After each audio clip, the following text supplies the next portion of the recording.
ఇంతకంటే సాక్ష్యం ఇంకోటి కావాలనా? 24 గంటల్లోనే మాట మార్చడంలో రేవంత్ రెడ్డి మించినోడు ఇంకోడని ఉంటాడా?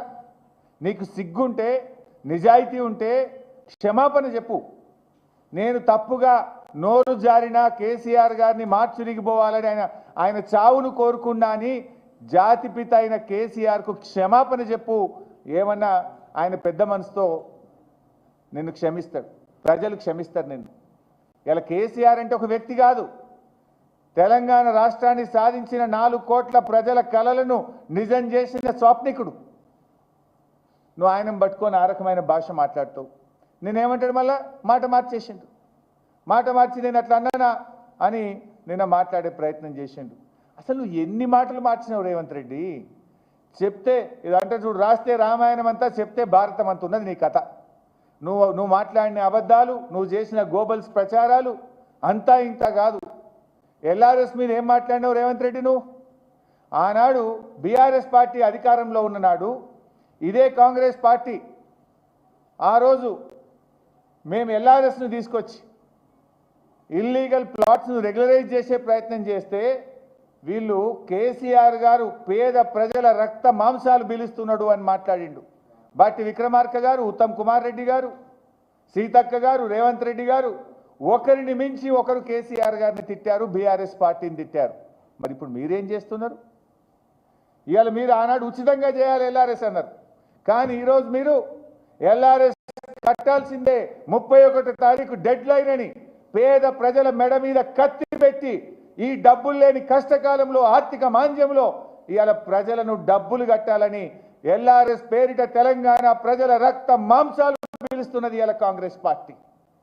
నీకు నిజాయితీ ఉంటే, నీతి ఉంటే, నువ్వు మాట్లాడే మాటలో నిజం ఉంటే, మనిషివైతే నువ్వు ఇచ్చిన మాట ప్రకారంగా ఎల్ఆర్ఎస్ను ఉచితంగా చేయి. లేదంటే ఆనాడు రాజకీయం కోసం మాట్లాడినాం, మేము ఇలా పేదల రక్త మాంసాలు పీలుస్తామని చెప్పి చెంపలేసుకొని ప్రజలకు క్షమాపణ చెప్పాలని రేవంత్ రెడ్డి నేను డిమాండ్ చేస్తా ఉన్నా. ఏ విషయంలో నువ్వు మాట మీద ఉన్నావు? ఫార్మాసిటీ ఇవాళ ఏదో 4th సిటీ అని గొప్పగా మాట్లాడుతున్నావు. నీ ఫార్మాసిటీ ఆ రోజు ఏం చెప్పినావు? పాదయాత్రలు చేసిండ్రు వీళ్ళు. సీతక్క గారు, బట్టి విక్రమార్క గారు, ఉత్తమ్ కుమార్ రెడ్డి గారు ఈ ఫార్మాసిటీ ప్రాంతంలో పాదయాత్ర చేసి కేసీఆర్ గారు మీ భూములు లాక్కుంటున్నాడు, ఫార్మాసిటీ వద్దు, కాంగ్రెస్ అధికారంలోకి వస్తే మీ భూములు మీకు వాపసు ఇస్తామని మాట్లాడింది కదా. వీడియోలు చూపించమంటారా? రెడీ ఉన్నాయి. సీతక్క ఏం మాట్లాడింది, ఉత్తమ్ కుమార్ రెడ్డి ఏం మాట్లాడిండు, వీడియోలు రెడీగా ఉన్నాయి మా దగ్గర. ఆ రోజేమో కాంగ్రెస్ అధికారంలోకి వస్తే మీ భూములు మీకు వాపసు ఇస్తామన్నారు, కానీ ఇవాళ ఏమంటుండ్రు? ఇవాళ పొద్దున్నే ఒక పేపర్లో నోటిఫికేషన్ చూసిన, కేసీఆర్ గారు ఆ రోజు 15,000 ఎకరాలు ఫార్మాసిటీ కోసం సేకరిస్తే ఇంకా 15,000 ఎకరాలు సేకరిస్తారట. నోరా మోరా మీది?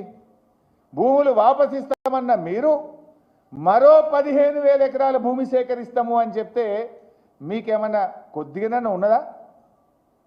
నేను అడుగుతా ఉన్నా. నిజంగా మీరు మాట మీద నిలబెట్టేవాళ్ళు అయితే, ప్రజలకు ఇచ్చిన హామీ నిలుపుకునేటోళ్ళు అయితే ఫార్మాసిటీ భూములు తిరిగి వాపసు ఇయ్యద్దా? దాని మీద డ్రామా. హైకోర్టులోనేమో ఫార్మాసిటీ కొనసాగుతుందని అఫిడవిట్ వేస్తారు, అసెంబ్లీలోనేమో 4th సిటీ అంటారు. ఎక్కడి 4th సిటీ? ఎవరా భూమి సేకరించిండ్రు?